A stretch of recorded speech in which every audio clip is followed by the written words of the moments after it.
तज्जयति परम ज्योति समं समस्तैरनंत पर्यायै दर्पण तल एव सकला प्रतिफलति पदार्थ मालिका यत्र परमागमस्य बीजं निषेध जात्यन्ध सिन्धुर्विधानं सकल विलसितानां विरोधमथनं नमाम्यनेकान्तम् विरोधमथनं नमाम्यनेकान्तम्।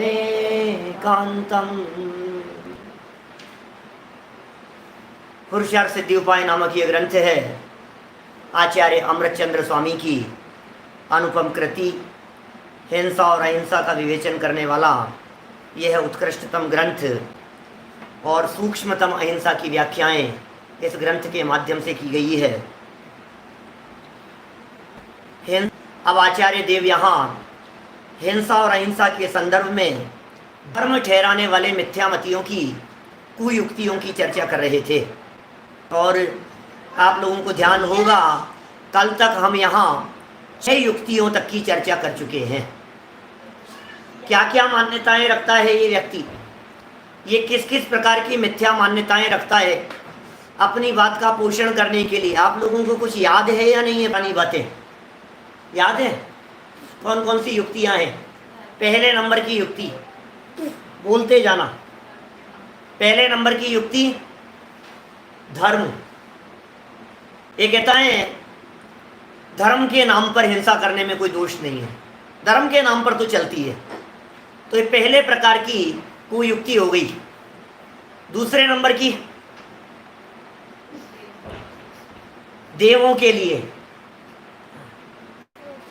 पहली हो गई धर्म के नाम पर, दूसरी हो गई देवों के नाम पर हिंसा, तीसरी हो गई पूज्य पुरुषों के नाम पर बलि आदि चढ़ाना, मांस आदि खिलाना उन्हें। ये तीसरे प्रकार की कुयुक्ति है। चौथे प्रकार की कुयुक्ति हिंसा में धर्म मानने वालों की, एक जीव की हिंसा कर लो बहुत सारे जीवों को बचाने के चक्कर में। बात तो सही लगती है यार, कितनी सही लगती है अपने को बात कि जहाँ बहुत सारे जीव बच रहे हो वहाँ एक की हिंसा कर लेनी चाहिए। तो इसलिए तुम अनाज तो खाओ मत, क्योंकि अनाज खाने में तो बहुत सारे मरते हैं, अब मांस खाने के अंदर तो कोई दिक्कत नहीं है। ऐसा वो व्यक्ति खोटा तर्क दे रहा है। कितने हो गए? 4। 5वें नंबर का तर्क क्या दिया? एक जीव का घात करो तो उससे बहुत सारे जीवों की रक्षा हो जाती है, क्योंकि वो हत्यारा था, हिंसक था। तो ऐसा सर्प, बिच्छू ऐसे जो जीव हैं तो बोले तो मांसाहारी हैं, और ये जो जीव होते हैं ये जीव दूसरों को, बहुत सारे लोगों को मार देंगे, इसलिए इनको ही मार दो। कह रहे हैं भाई ये भी तेरी खोटी युक्ति है। हर व्यक्ति को अपने अपने कर्मों का फल मिलता है, तू जबरदस्ती इस प्रकार का विकल्प करके पाप क्यों करता है और पाप क्यों कमाने की सोचता है। इसी तरह से ये एक 6 नंबर की युक्ति दी थी जिसमें ये कहा था कि भाई बहुत सारे लोग ऐसे हैं जो हिंसा करते हैं, अब उनको मार देंगे ना तो वो हिंसा से बच जाएंगे। यदि वो जिंदा रहेंगे तो और हिंसा करते रहेंगे जब तक जिंदा रहे, क्योंकि उसका तो काम ही यही है। सीढ़ी मार है, मान लो कोई शिकारी है, अब वो जहाँ भी जाता है शिकार करता है, शिकार कर देता है। अब यदि वो जिंदा रहेगा तो कितने लोगों को मर जाएंगे। वो उसको मार दो तो इतने जीव तो बच जाएंगे। तो कह रहे हैं ये सब तुम्हारी खोटी युक्तियां हैं, इस तरह की भ्रांतियां रखना रंच मात्र भी उचित नहीं है। अब एक बहुत गजब की मार्मिक बात जो अपन लोगों को भी जचती है, कभी कभी बेचारे बहुत तकलीफ पा रहे हैं, बेचारे बहुत दुखी है। आप लोग कदाचित उन्हें मारने की न सोचो तो ये तो आई जाती है, सुधर गई इनकी, बेचारे बहुत तकलीफ पा रहे थे, ऐसा सोचता है व्यक्ति। कोई बीमार व्यक्ति हो, कष्ट पा रहा हो, संकट में हो, परेशान हो, बहुत ज़्यादा दुखी हो, हमारे घर के परिवार के जन, तो अपने को ऐसे लगता है कितनी तकलीफ पा रहे हैं, कितनी तकलीफ पा रहे हैं, हे भगवान। ऐसी चलती है मान्यता। तो ये 7वीं कुयुक्ति के अंदर इस तरह की बात कह रहे हैं। मैं श्लोक पढ़ता हूं, बहुत सुंदर और मार्मिक प्रकरण है।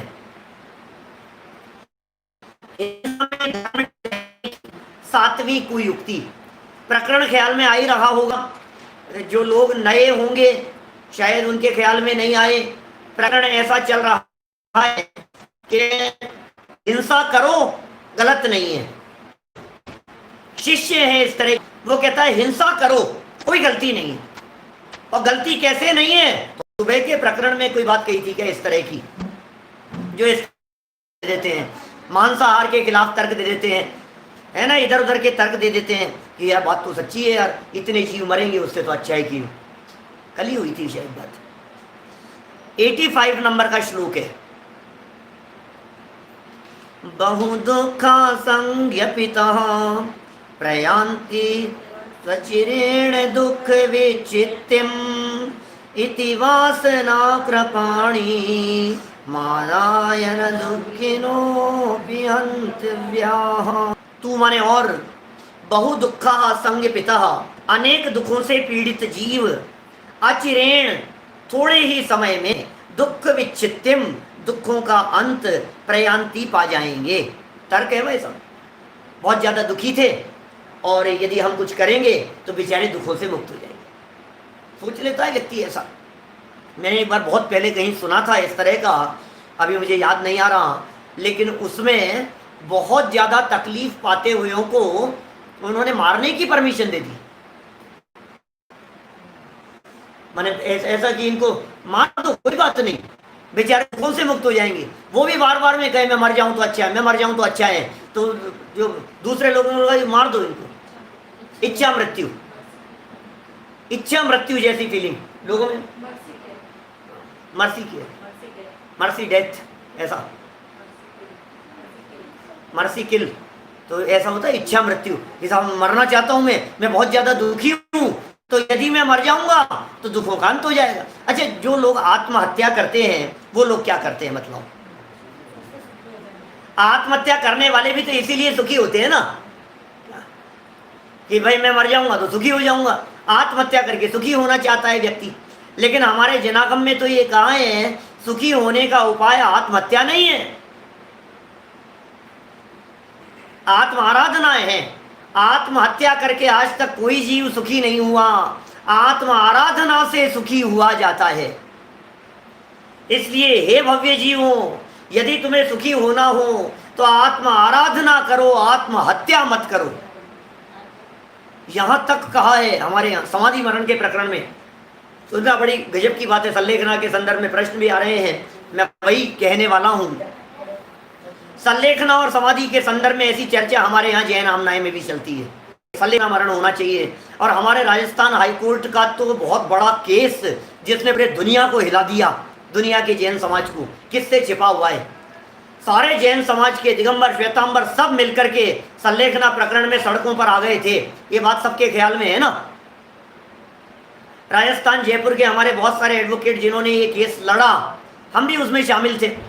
एडवोकेट नहीं है हम, जैन विद्वान की दृष्टि से सारी देखरेख, उनकी सारी जो भी थी सेटिंग, वो सब हमने की। और हमारे साथ में डॉक्टर आनंद जैन हैं बनारस के, हम 2 विद्वान थे साथ में, और दोनों ने मिलकर के उस सारे प्रकरण को देखा जैन दर्शन की दृष्टि से। बातें बहुत आती थी सामने, तर्क ये कैसे बात कर रहे हो, मरने की कैसे परमिशन दी जा सकती है, और कानून का तो यही थी बात, मरने की कैसे परमिशन दे सकते हैं, ये तो आत्महत्या है। अरे भाई आत्महत्या नहीं है तो आपको क्या लगता है सुखी होने के लिए तो कर रहे हो सब, और मर जाओ सुखी हो जाओगे। सुनो, संलेखना और समाधि मरण के प्रकरण में हमारे यहाँ जनागम में स्पष्ट रूप से निर्देश है कि जब तक जीवन बच सके तब तक जीवन बचना चाहिए। ख्याल में आ रही है बात? मुनिराजों के संदर्भ में भी ये बात है। हाँ, ये बात अलग है कि मुनिराजों के जीवनचर्या के अंतर्गत हॉस्पिटल जाना नहीं हो सकता है, वहां जाकर के इलाज कराना नहीं हो सकता है, डॉक्टरी दवाइयां लेना नहीं हो सकता है, क्योंकि मुनिराज तो संयमी होते हैं ना, त्यागी होते हैं ना। लेकिन जब तक संभव हो सके जीवन को बचाने का प्रयास होना चाहिए। मनुष्य जीवन कितना दुर्लभ है, यहां भी इन्होंने नीचे बात कही है। मनुष्य जीवन चला जाएगा भाई साहब, आप ये क्यों सोच रहे हो? उस व्यक्ति का घात हो गया है तो उसका तो मनुष्य जीवन चला गया है ना। 2 श्लोक हैं इस संदर्भ में जो मार्मिक प्रकरण यहां दे रहे हैं। 85 नंबर का श्लोक मैंने पढ़ा है, मैं नीचे पढ़ता हूं, देखो थोड़ी सी बात आपके समझ में आएगी। यहां बात क्या कही है कि अनेक दुखों से पीड़ित जीव, पीड़ित है, दुखों से पीड़ित है और वो अंत पा जाएंगे दुखों से। इस प्रकार की वासना अथवा विचार रूपी तलवार लेकर दुखी जीवों को भी नहीं मारना चाहिए। बहुत अच्छा है जी, दुखी है इसको तो मार दो, दुखी है इस व्यक्ति को तो मार दो, बेचारा दुख से मुक्त।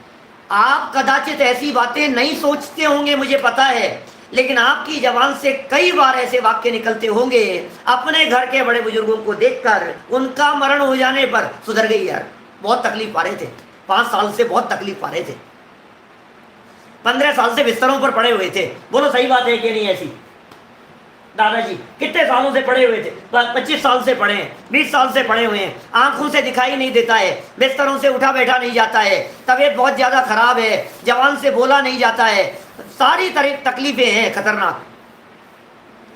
कान से ढंग से सुन नहीं पा रहे हैं, आंखों से देख नहीं पा रहे हैं, जवान से ज्यादा बोलते बनता नहीं है और तकलीफ बहुत ज्यादा है। और ऐसे व्यक्ति की 20-25 साल तक बिस्तरों में रहने के बाद मौत हो जाए तो आपकी जबान से क्या निकलता है बताओ? सुधर गई? अरे ठीक है बाबा, यहाँ कहाँ सड़ा गला शरीर था, यहाँ कितनी परेशानी में थे। माने कहीं न कहीं आप उनके मरण का पोषण कर रहे हैं। कहीं न कहीं यदि आपको मौका मिले और वो व्यक्ति ये कह दे कि आप, मैं मरना चाहता हूं और मैं लिख करके दे रहा हूं कि मैं अपनी मर्जी से मरना चाहता हूं, मुक्ति मिल जाएगी मुझे और मार दो, तो अमृत चंद्राचार्य कह रहे हैं ऐसी इच्छा मुक्ति का विधान हमारे यहाँ नहीं है, जैन परंपरा में नहीं है। पढ़ो वाक्य क्या क्या है, टीका पढ़ता हूं देखो। संग पिता अचिरेण दुख विच्छित्यम प्रयांति, ये जीव बहुत दुख से पीड़ित हैं, अतः यदि इन्हें मार दिया जाए तो उनका सारा दुख दूर हो जाएगा। क्या कितना अच्छा लगता है, बात कितनी सुंदर लग रही है। मार दिया जाए इनको तो बेचारे बेचारे दुख से मुक्त हो। इति वासना कृपाणीम आदाय दुखिन अपि नयंतव्य, ऐसी खोटी वासना रूपी तलवार ग्रहण करके दुखी जीवों को भी नहीं मारना चाहिए।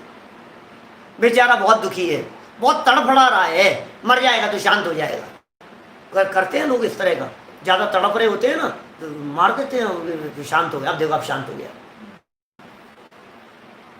ऐसे भी होते हैं, डॉक्टर्स वगैरह भी होते हैं इस तरह के, और क्या करें वो लोग, उनके पास उपाय भी नहीं है कुछ भी दुख मुक्ति के लिए। देखिए खैर में क्या कहते हैं, यह जीव रोग से अथवा दरिद्रता आदि से अत्यंत दुखी है। सुनना, से भी दुखी है और दरिद्रता से भी दुखी है। दुखी लोगों की कमी थोड़ी ना दुनिया में।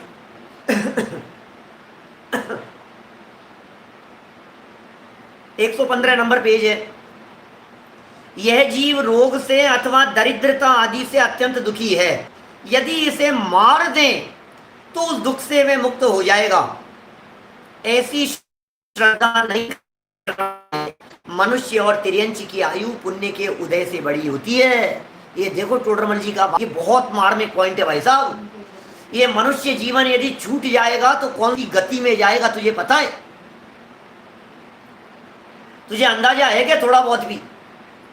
यदि ये मनुष्य जीवन यदि छूट जाएगा तो क्या होगा, हो जाएगा तो क्या होगा? एक इंद्रिय पर्याय में चला जाएगा, विकलेंद्रियों में चला जाएगा, नरक में चला जाएगा, आत्महत्या करने के परिणाम तुझे नरक में ले जाएंगे, तो क्या हुआ? सोचो जरा गंभीरता से क्या कह रहे हैं। इसलिए आत्महत्या का परिणाम नहीं आना चाहिए रंच मात्र भी हमारे हृदय में। न किसी को मारने का परिणाम आना चाहिए। सुनो, तिर्यंच आयु और मनुष्य आयु को ये जो बड़ी होती है ना, ये पुण्य के उदय से होती है। यद्यपि देवों की भी जो आयु बड़ी होती है वो पुण्य के उदय से होती है। देवगति का जीव है कोई, जितनी जितनी लंबी आयु होगी उसकी, एक देवगति के जीव की 2 सागर की आयु है, एक देवगति के जीव की 15 सागर की आयु है, एक देवगति के जीव की 25 सागर की आयु है। तो जिसकी 15-25 सागर की आयु है, बड़ी है, तिर्यंच में भी ऐसा ही होता है। ज्यादा बड़ी आयु मिली है तो ज्यादा पुण्य के उदय से है। मनुष्य में भी ऐसे ही होता है। कोई व्यक्ति 25 साल का होकर के मर गया और कोई व्यक्ति 55 साल का है, कोई 75 साल का है, कोई 95 वर्ष का है। नेट प्रॉब्लम दिख रही है क्या सब तरफ? आवाज तो आ रही है ना? आवाज आ रही है क्या? इतना सा लिखिए, यदि आ रही है तो फिर ठीक है। मेरी आवाज सुन पा रहे हैं?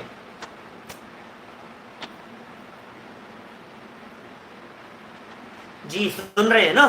ठीक है। जितेंद्र जी, आपके यहाँ कई लोगों के यहाँ नेट प्रॉब्लम चल रही है। ठीक है, कोई बात नहीं। 9 कई जगह पर थोड़ा बरसात वगैरह का भी माहौल है ना, इसलिए हो सकता है। कोई दिक्कत नहीं, चिंता नहीं करें, आगे से दोबारा सुन लेना। आवाज आ रही है, जिग्नेश भाई को आ रही है, मतलब सबको आ रही है। ठीक है, चलिए, बात क्या चल रही थी हमारी यहाँ पर? बहुत महत्वपूर्ण बात कह रहा हूं। यदि कोई जीव तिर्यंच गति का है, मान लीजिए, अब वो तिर्यंच गति का जीव 5 साल की उसकी उम्र है। अब तिर्यंच गति में ज्यादा उम्र मिली।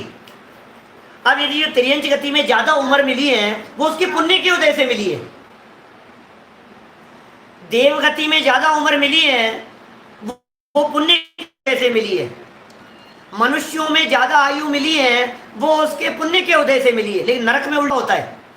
नरक में ज्यादा आयु मिलना वो पाप के उदय से होता है। क्या? संयमी जीव नियम से मर करके देवगति में जाते हैं। क्या?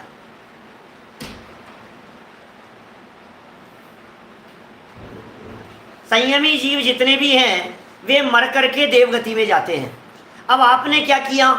कोई मनुष्य गति का जीव था, मान लीजिए, अब मनुष्य गति का जीव है और आपने उसकी आयु पूरी कर दी, तो जो पुण्य के उदय से मिली हुई चीज हो उसके छीन लेने पर अब वो कौन सी गति में जाएगा? यदि वो खुद भी मरना चाहता था तो इसका मतलब वो पुण्य के उदय से प्राप्त मनुष्य जीवन, जो दुर्लभ जीवन मिल गया है, उससे छूट रहा है। वो उसका छेद नहीं करना।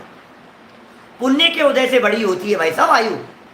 किस्मत वाले हो आप जो जिंदा हो। हम जिंदा हैं, ये हमारे पुण्य का उदय है।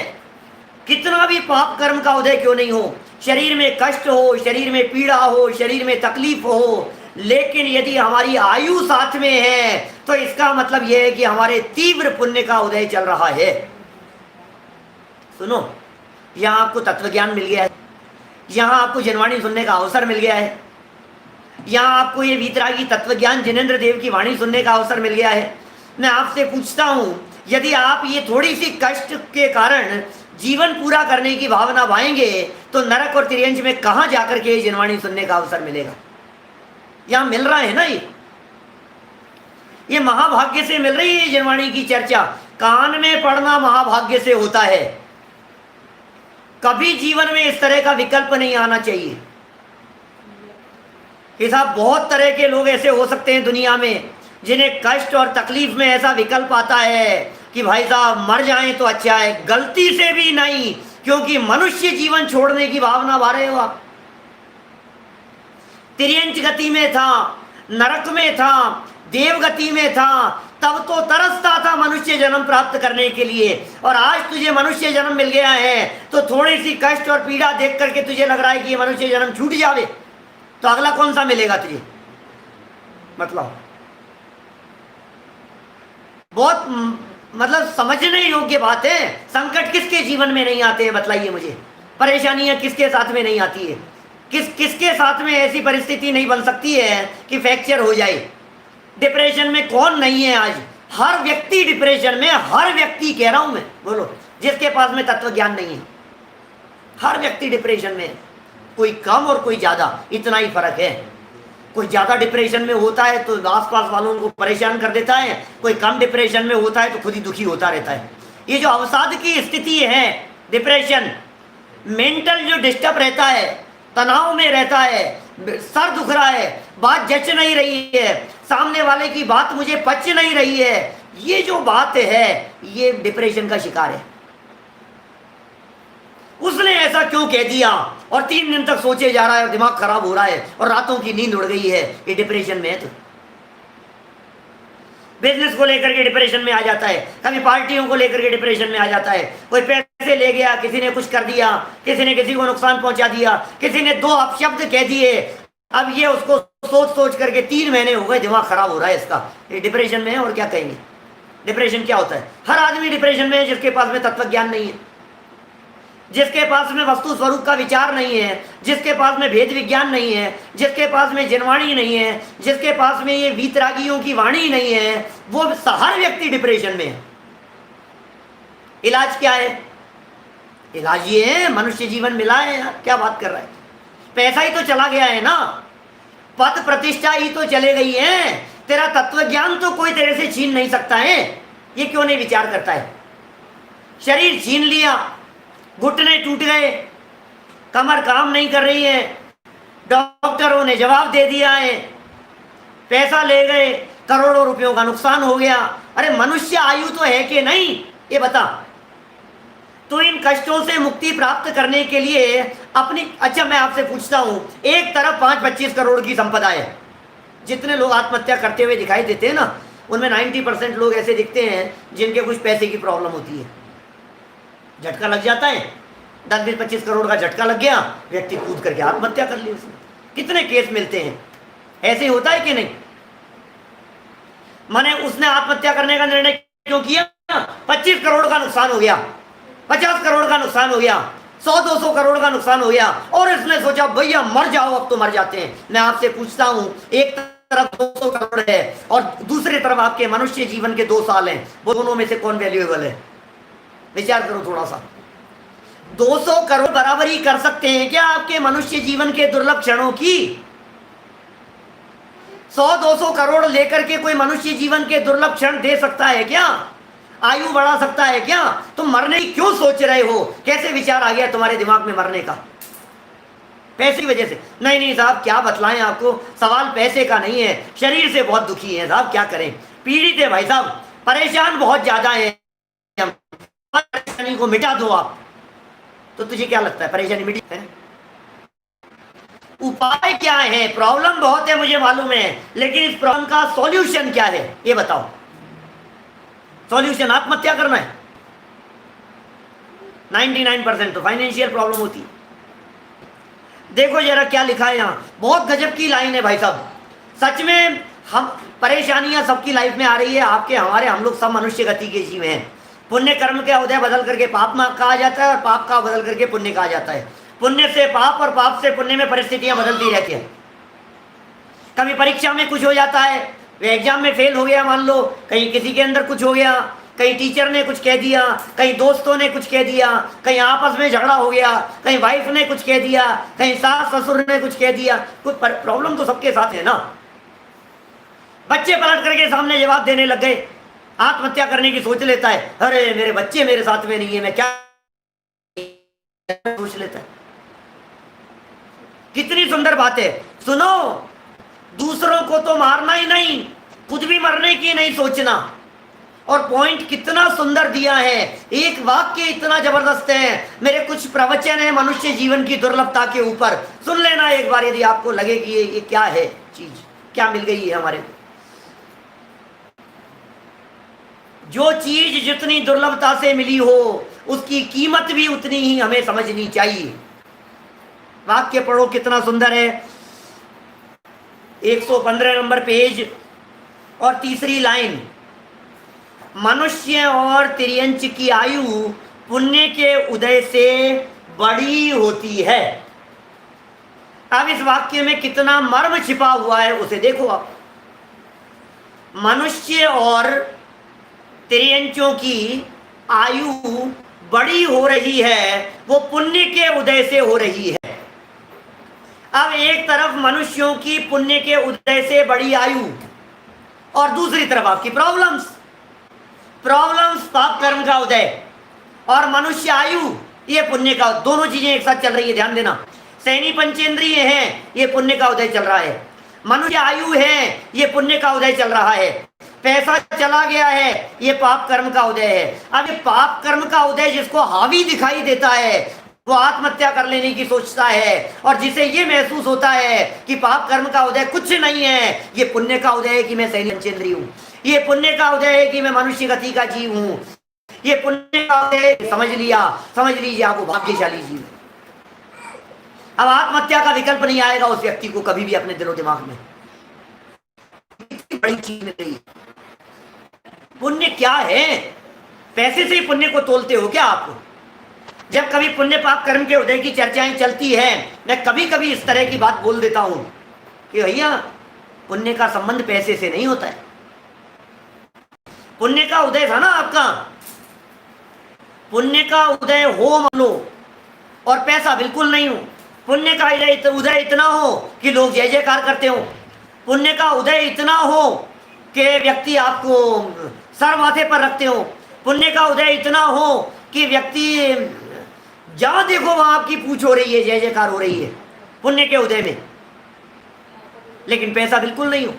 साथ में पाप कर्म का उदय ऐसा भी चल सकता है जिसमें रोटियों की व्यवस्था नहीं। बोलो, पुण्य का उदय तो इतना था कि हजारों लोग सामने आ गए, इतना पुण्य का उदय, जय जयकार करने के लिए हजारों लोग आपको सुन रहे हैं, और शाम को भोजन के लिए पूछने के लिए कोई नहीं आया, ऐसा भी पाप कर्म का उदय। माने पुण्य और पाप कर्म का उदय अलग अलग जाति का होता है भाई साहब। क्या कोई व्यक्ति की एज यदि ज्यादा है ना, एज बढ़ती तो है नहीं, देखो महेंद्र जी, एज बढ़ती नहीं है किसी की भी। जितनी आयु लेकर के आया है उस आयु को घटाया नहीं जा सकता, उस आयु को बढ़ाया नहीं जा सकता, इसलिए एज तो नक्की है। किसी भी व्यक्ति की जो आयु है वो तो नक्की है। कोई व्यक्ति ये कहे कि मैंने अपनी श्वासों को रोक रोक करके अपनी आयु बढ़ा ली, कोई व्यक्ति इस प्रकार की बात सोचे कि मैंने ये जो है ना धड़कन, श्वास थोड़ी सी लंबी लेने लगो, धीरे धीरे लेने लगो, तो इतनी सांसें मैंने बढ़ा ली तो मेरी उम्र बढ़ गई, 35 की थी और 75 की। लेकिन ऑटोमेटिक ही जिस व्यक्ति की ज्यादा आयु है, इसका मतलब ये है कि उसने पूर्व जन्म में कोई विशेष जाति के पुण्य किए थे।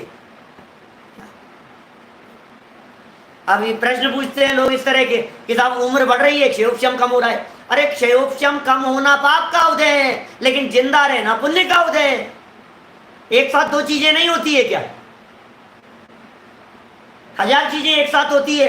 मैं आपको कहूं, रोड पर चलते चलते एक्सीडेंट हो गया किसी व्यक्ति का, बोलो पुण्य का उदय या पाप का उदय? ना कहेंगे था पाप का उदय क्या भाई? लोग तो यही कहेंगे ना, पाप का उदय साहब, एक्सीडेंट हो गया। लेकिन डॉक्टर के पास में जैसे ही लेकर के कोई पहुंचता है, वो कहता है भाई साहब किस्मत बहुत अच्छी है आपकी, क्यों समय पे ले आए किस्मत बहुत अच्छी है। हम कह रहे हैं हमारे पाप का उदय, एक्सीडेंट हो गया, घर वाले कह रहे हैं पाप का उदय, एक्सीडेंट हो गया, और डॉक्टर ये कह रहा है अरे किस्मत वाले हो भाई साहब, किस्मत अच्छी है बच गए, किस्मत अच्छी है समय पर ले आए, किस्मत अच्छी है सेवा करने वाले हैं। वो क्यों नहीं दिखता है आपको? एट ए टाइम कितने तरह के उदय एक साथ चल रहे हैं। मुझे ज्यादा इन विषयों का विस्तार नहीं करना है, क्योंकि फिर अपन विषय से विषयांतर की तरफ बढ़ जाएंगे, दूसरी तरफ चले जाएंगे हम। लेकिन बात तो ऐसी है, अब कोई व्यक्ति ये सोचे कि साहब मौत का समय आ गया है तो सब छोड़ छाड़ करके चले जाओ, उमाकांत जी साहब अन्न जल का त्याग करवा दो, समाधि मरण करा दो साहब, ऐसा नहीं होता है। ठीक है आपने त्याग कराया, जो जितना है ठीक है, अच्छी बात है, लेकिन अंदर में परिणाम होने चाहिए, त्याग की भावना होनी चाहिए। अंत समय में ऐसी तक घटनाएं हमने देखी है कई जगह पर, नाम तो लेते ही नहीं हम किसी का भी, लेकिन अंत समय में दिखा मौत दिख रही है, और ऐसी तक सुनी है हमने तो कि डिक्लेयर हो गया था कि ये मर गए और उतार दिए कपड़े और घोषित कर दिया गया मुनि बन करके मरे हैं, सब मुनि बन करके मरे हैं। अब ये तो फिर गलत बात हो गई नहीं तो भाई। आप मुनि बने हो तो साल 6 महीने की तो जिंदगी आपकी होनी चाहिए ना कम से कम। आपको ये तो नहीं लगना चाहिए कि भाई मौत ही हो रही है, मौत सामने दिखाई दे रही है और आप दीक्षा लेने की बात सोच रहे हो। तो इसका मतलब आपको अब कोई उपाय नहीं दिखा, तुम्हें बचने का उपाय दिखता तो तुम तो घर गृहस्थी में मजे मनाते, और तुम्हें मौत दिख रही है तो तुमने वो सोच लिया। अब खैर जो भी है, लेकिन संयम की भावना अच्छी भावना होती है। संयम की भावना प्रत्येक व्यक्ति की होनी चाहिए। संयम की भावना श्रेष्ठ भावना है, ठीक है ना। देखिए, मनुष्य और तिर्यंच की आयु पुण्य के उदय से बड़ी होती है, अतः इसका छेद नहीं करना, अथवा जैसा उसका उदय है वैसा भोगता है। आप हिंसा करके पाप क्यों उत्पन्न करें? वो मनुष्य गति का जीव है भाई, अब उसके पाप कर्म का उदय है, वो भोग रहा है। उसके पाप कर्म का उदय है, वो तकलीफ पा रहा है। उसके पुण्य कर्म का उदय है, वो अनुकूलता भोग रहा है, मजे मना रहा है। अब भाई तू क्यों पाप बांध रहा है जबरदस्ती? मर जाए तो अच्छा है, मर जाते तो अच्छा है। अब बेचारे हाथ पांव टूट करके रह गए, एक्सीडेंट हो गया, बेचारों के पांव ही कट गए, इससे तो अच्छा मर ही जाते। क्यों भाई तुझे क्यों विकल्प आ रहा है मर जाते? सोच लेते हैं ना कभी कभी ऐसा अपन, अरे यार अपाइज हो गए यार, ये तो यार बहुत ही बड़े संकट आ गए भाई। कईयों के बारे में सुनता हूँ इस तरह का, मैं समाज में ऐसी चर्चाएं चलती है क्या। मेरे प्रश्न पूछते में ऐसा मुझे अफसोस होता है, अभी शायद ऐसा दिखा मेरे को स्क्रीन पर, पंडित जी आपके क्या त्याग हैं, आप बता सकते हैं क्या? ऐसा ही था क्या, कुछ चला गया सामने से? अब हम क्या बतलाएं, हमारी मत पूछो, बहुत चीज़ों के त्याग हैं। गृहस्थ दशा में जितने संभव हो सकते हैं उतने हम त्याग करते हैं, और त्याग पूर्वक अपना संयम से जीवन बिताते हैं। ज़्यादा कहने की ज़रूरत नहीं है कुछ भी, और सब जानते हैं, दुनिया वाले सब जानते हैं हमारे किस किस चीज़ के क्या क्या त्याग हैं, है ना। चलो देखो क्या कह रहे हैं, अपने को किसी के बारे में विचार विकल्प नहीं करना चाहिए। और सच कहूँ मैं, जैसा प्रश्न आपने मेरे बारे में पूछा है ना, मैं एक जवाब तो ये भी है कि हर व्यक्ति को अपना अपना ही देखना चाहिए। मैं ये नहीं देखूंगा भाई साहब कि आपने कितना त्याग कर रखा है, और आपने कितना त्याग कर रखा है, आप सम्यक दृष्टि हैं या नहीं है, आप प्रतिमाधारी हैं या नहीं है, इससे मेरा भला होने वाला नहीं है। लेकिन जैन दर्शन का मार्ग त्याग का मार्ग है, जैन दर्शन का मार्ग संयम का मार्ग है।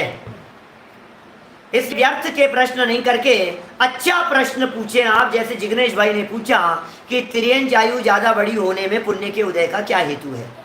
बहुत अच्छा प्रश्न है। कोई अच्छा प्रश्न हो तो मजा भी आता है, व्यर्थ के आप चैट डालते रहो, टाइपिंग करते रहो तो क्या दम है। अब इंग्लिश में और लिखते हो, वो आधी तो पढ़ने में आती है, हिंदी हो तो पढ़ने में आए, इंग्लिश भी नहीं होती है, इंग्लिश में लिखते हो पता नहीं क्या, आधी पढ़ने में आती है, आधी नहीं आती है। तो सुनो बात क्या है, मूल बात यह है, तिर्यंच गति का जो जीव है, वो तिर्यंच गति का जीव मरना नहीं चाहता, मरना नहीं चाहता है तिर्यंच गति का जीव। ये सबसे बड़ा उसका आयु कर्म पुण्य के उदय से मिली है, इस बात का प्रमाण है। जब आयु कर्म का बंटवारा करते हैं ना जिग्नेश भाई, तो आयु कर्म में 3 आयु पुण्य के उदय से और 1 नरक आयु पाप कर्म के उदय से, ऐसा बंटवारा है आयु कर्म में। ये अपने जब प्रकरण चल रहा था ना मोक्ष मार्ग प्रकाशक का गति और आयु कर्म का, तब मैंने काफी इन विषयों को खोला था। जैसे समझिए आप गति कर्म के उदय की चर्चा चल रही है, गति नाम कर्म है, 2 गति पुण्य के उदय से है, 2 गति पाप कर्म के उदय से। ध्यान देना, थोड़ी बारीक बात है, अब विषय तो जितना चलेगा चलेगा, लेकिन एक बार समझ लो फिर मैटर। मनुष्य गति और देव गति मिली, सुनिए, मनुष्य गति और देव गति, गति नाम कर्म वो पुण्य के उदय से है, और तिर्यंच गति नाम कर्म और नरक गति नाम कर्म ये पाप कर्म के उदय से है। गति नाम कर्म, ये नाम कर्म है। नाम कर्म क्या काम कहता है, कोई व्यक्ति तिर्यंच में जाना नहीं चाहता। किसी व्यक्ति को कहना कि तू मर करके तिर्यंच में जाएगा, तो कहेगा यार मेरे क्या मैंने कौन से पाप किए जो तिर्यंच में जाऊंगा। इसका मतलब पाप के फल में जा रहा है तिर्यंच। किसी व्यक्ति को कहे तू नरक में जाएगा तो कहेगा यार मेरे पाप कर्म का होते नरक में जाऊंगा, तो नरक और त्रियंश तो पाप। अब किसी को कहें कि तू मर करके देव में जाएगा, मजा आ गया। किसी व्यक्ति को कहें तू मर करके मनुष्य में जाने वाला है तो कहते अच्छी बात है, बहुत अच्छा है। किसी को ऐतराज नहीं है मनुष्य और देव में। इसका मतलब मनुष्य और देव जो गति है वो अच्छी है, क्योंकि ये जीव जाना चाहता है। नरक और त्रियंच में जाना नहीं चाहता है, इसलिए वो पाप के उदय से। अब सवाल जाने का नहीं है, सवाल पहुंचने के बाद में जिंदा रहने का है। बोलो, जाना तो नहीं चाहता था त्रियंच में, अब पहुंच गया, बकरी बन गया, भेड़ बन गया, कुत्ता बिल्ली बन गया। अब बोलो अब रहना चाहता है कि नहीं? अब चाहता है मैं मर नहीं जाऊं, अब चाहता है मुझे कोई मार नहीं दे। इसलिए त्रियंच आयु ये पुण्य के उदय से ज्यादा बड़ी मिलती है, क्योंकि जीव त्रियंच आयु को छोड़ना नहीं चाहता, मरना नहीं चाहता। क्लियर हो गई होगी बात? त्रियंच गति का जीव मरना नहीं चाहता, मनुष्य और देव भी मरना नहीं चाहता, नारकी मरना चाहता है। धर्म जी बतलाया था मोक्ष मार्ग प्रकाशक में, ध्यान है आपको? देखिए एक श्लोक और पढ़ना चाहता हूं मैं, इसी प्रकरण से रिलेटेड है, इसलिए मिनट बचे हैं अपने पास में 8 और कुयुक्ति है 8वीं, इससे रिलेटेड है, इसलिए पढ़ देता हूं, थोड़ा निपट जाता है विषय, फास्ट हो जाता है। पद्म पुराण का प्रसंग है ना, वो कीड़े वाला, नहीं दे रहा हूं मैं, सब उपयोग में तो आया था लेकिन मैंने सोचा नहीं दूं, चेतन भाई ने लिख दिया सामने। देखिए 86 नंबर का श्लोक, हिंसा में धर्म ठहराने की 8वीं कुयुक्ति।